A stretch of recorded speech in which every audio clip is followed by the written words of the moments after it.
Hi friends, मैं फिर हाजिर हूँ एक नई कहानी के साथ। कहानी है जीवन साथी वेट्स जीवन मालिक। लेखिका पूनम अग्रवाल जी। दर्पण के सामने बैठी सिया खुद को निहार रही थी। आसमानी रंग की शिफॉन की साड़ी, गले में मोतियों की माला, कानों में मैचिंग ईयररिंग्स और हाथों में पतली पतली सोने की चूड़ियाँ पहने हुए सिया बिल्कुल आसमान से उतरी हुई परी के समान लग रही थी। माथे पर छोटी सी बिंदी लगाते ही उसका सौंदर्य जैसे खिल उठा। सिया एक मल्टीनेशनल कंपनी में सीईओ के पद पर कार्यरत थी। 25 वर्षीय, आधुनिक विचारों वाली किंतु माता पिता के नियंत्रण में पली एक मितभाषिणी युवती थी। बचपन से ही वह कुसार बुद्धि की बालिका रही थी। प्रत्येक कक्षा में अव्वल आने के कारण वह सहपाठियों व शिक्षकों की प्रिय थी। पिता ने सिया व उसके छोटे भाई बहन को पढ़ाने लिखाने में कोई कसर नहीं छोड़ी। बच्चों को योग्यता अनुसार मनपसंद विषय चुनकर आगे बढ़ने के लिए सदा कोशिश की।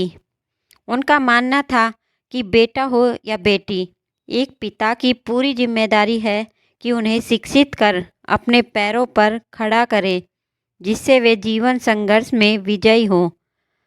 आज सज संवर कर सिया के तैयार होने का प्रयोजन यह भी था कि उसे लड़के वाले देखने आ रहे थे। सिया के रूप गुण चर्चा उसके पिता के एक मित्र ने अपने किसी अन्य उद्योगपति मित्र के समक्ष की, जो अपने बड़े बड़े बेटे के लिए योग्य लड़की तलाश रहे थे। सुनते ही उन्होंने लड़की देखने का कार्यक्रम बना लिया। समय पर लड़के वाले आ गए। लड़का, जिसका नाम वेदांत था, अपने माता पिता व एक अन्य चचेरे भाई के साथ सिया को देखने आया। चमचमाती मर्सिडीज एएमजी से घर के बाहर आकर रुकी। महंगे ब्रांडेड कपड़े व सेंट की भीनी भीनी महक से घर में रौनक सी आ गई थी। माँ रसोई घर में मेहमानों आव भगत की तैयारी में लगी थी। रसोई घर से आती स्वादिष्ट व्यंजनों की सुगंध व मेहमानों की चकाचौंध भरी लगधग किसी शुभ सूचना का संकेत दे रही थी। माँ के साथ सिया हाथों में चाय की ट्रे लेकर ड्राइंग रूम में प्रवेश करती है। लंबी छचहरी काया वाली आकर्षक सिया को देखते ही सब ठगे से रह जाते हैं। दोनों पक्षों के लोग आपस में एक दूसरे के परिवार की जानकारी प्राप्त कर रहे थे। सिया और वेदांत की एक आध बार नज़र मिली, पर सिया ने नज़रें झुका ली। वेदांत का छोटा भाई उसे चिकोटी काट कर मुस्कुरा रहा था और उसका चचेरा भाई सारे वातावरण को खामोशी से निहार रहा था। तभी वेदांत की माँ, जो कि कीमती साड़ी और जेवरों से सुसज्जित थी, सिया की ओर उन्मुख होकर उसकी पसंद नापसंद, उसकी शिक्षा और घर गृहस्थी के विषय में उससे पूछताछ करने लगी। सिया से बात करके उनके चेहरे पर संतुष्टि के भाव तैर गए और वे वेदांत से बोली, बेटा अब तुम भी कुछ बात कर लो। वेदांत तो जैसे इसी प्रतीक्षा में था। सिया की हॉबीज़, घूमने फिरने की पसंदीदा जगहों और खाने पीने की आदतों के बारे में बातचीत करने के बाद वह मुद्दे की बात पर आ गया। वह बोला, सिया जी, अब आप अपनी नौकरी से इस्तीफा देने की तैयारी कर लीजिए। सिया ने प्रश्नवाचक निगाहों से उसकी ओर देखा और देखकर बोली, क्यों भला? वेदांत मुस्कुराकर बोला, देखिए, हम दोनों एक दूसरे को पसंद करते हैं, तो समझिए कि शादी होना लगभग तय है। और शादी के बाद तो आप नौकरी करेंगी नहीं? जी? सिया ने पूछा। सिया ने प्रश्न किया, जी भला शादी के बाद आपको नौकरी करने की क्या ज़रूरत है? डैड का इतना बड़ा कारोबार है, हमारी अच्छी खासी आमदनी है, आप तो बस घर में रहकर घर संभालिएगा। वेदांत ने जैसे अपना निर्णय ही सुना दिया हो। लेकिन मेरी ज़िंदगी भर की पढ़ाई, मेरा करियर, आज मैं जानी मानी कंपनी में जिस मुकाम पर हूँ, वहाँ तक पहुँचने के लिए मैंने कितनी मेहनत की है, उसका क्या? उसे ऐसे कैसे छोड़ दूँ? सिया ने प्रश्न किया। अब तक सब लोगों का ध्यान इन दोनों की बातों पर था, और उनकी बातों पर केंद्रित हो चुका था। वेदांत की माँ सिया को समझाने के अंदाज में बोली, बेटी, हमारे यहाँ किसी चीज़ की कमी नहीं है। अगर तुम रोज़ नई साड़ी और नए जेवर भी पहनोगी तब भी हमें कोई फ़र्क नहीं पड़ेगा। आंटी जी, बात नए कपड़ों और जेवरों की नहीं है, बात है मेरी प्रतिभा की, मेरे अस्तित्व की और मेरी अपनी पहचान की। सिया को इतना मुखर होते देख वेदांत कुछ असहज हो गया। उससे नियंत्रण न रख पाया और वह बोल ही पड़ा, किस पहचान की बात कर रही हैं आप सिया जी? औरत की असली पहचान उसके पति के सामाजिक रुतबे से होती है। श्रीमती जी शर्मा श्रीमती शर्मा, बस यही होती है एक औरत की पहचान। श्रीमती शुक्ला, श्रीमती पांडे, और हम कह तो रहे हैं कि आपकी हर ज़रूरत पूरी करेंगे। हम पाल तो रहे हैं आपको उम्र भर के लिए। छनाक सिया के हाथों से पकड़ा हुआ शरबत का गिलास जमीन पर गिरकर चूर चूर हो गया।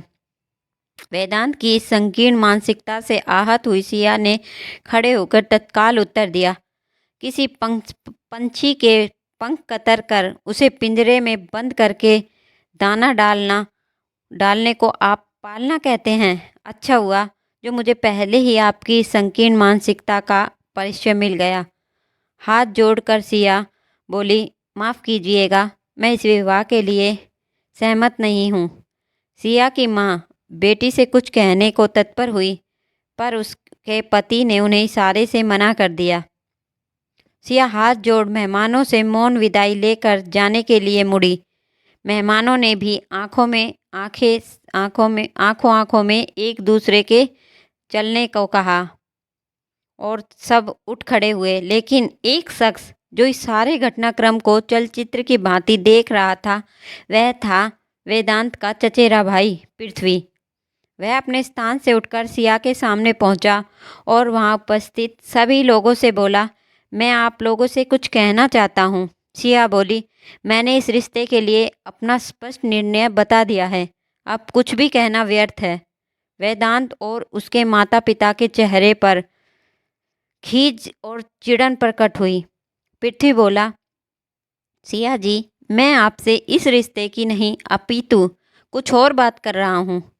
मैं एक डॉक्टर हूँ। 2 साल पहले मैंने प्रैक्टिस शुरू की है। यदि आपकी व आपके परिवार की सहमति हो तो मैं आपका जीवन साथी बनना चाहूँगा। सब लोगों के चेहरों पर हैरानी के भाव उभरे। वेदांत गुस्से से एक कदम आगे बढ़ा, पर उसके माता पिता ने उसे रोक लिया। पृथ्वी ने फिर कहना आरंभ किया, आप सब कृपया यह समझें कि वेदांत भाई की बात बिगड़ने का मैं लाभ उठा रहा हूँ।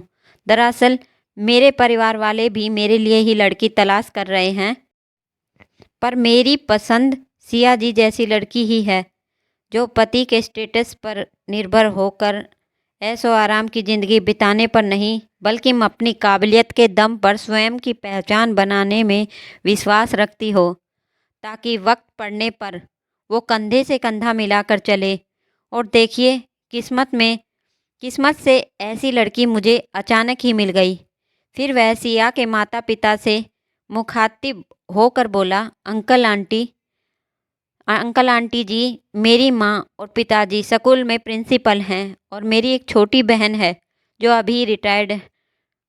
अभी पढ़ रही है। यदि आप आज्ञा दें तो मैं उन्हें लेकर यहाँ रिश्ते की बात करने उपस्थित हो जाऊँगा। इस परिस्थिति में इस नाटक के घटनाक्रम से सिया का परिवार हतप्रभ रह गया। जी, आप सब सोच विचार कर आराम से जवाब दे दीजिएगा। आखिरकार जीवन साथी चुनना पूरे जीवन का प्रश्न है। चलता हूँ सिया जी। पृथ्वी जाने लगा। वेदांत और उसके परिवार वाले तो पहले ही वहाँ से जा चुके थे। सिया के पिता ने प्रश्नवाचक दृष्टि से सिया व उसकी माँ की तरफ देखा। सिया ने मुस्कुराकर धीरे से हाँ में गर्दन हिलाई और माँ के गले लग गई। सिया के पिता ने पृथ्वी के हाथ थाम कर कहा, बेटा, अगले हफ्ते अपने माता पिता को हमसे मिलाने के लिए ले आओ। पृथ्वी के चेहरे पर मुस्कान तैर गई। उसने सिया को देखा तो सिया ने भी शर्म शर्मा कर गर्दन झुका ली। आज की कहानी आपको कैसी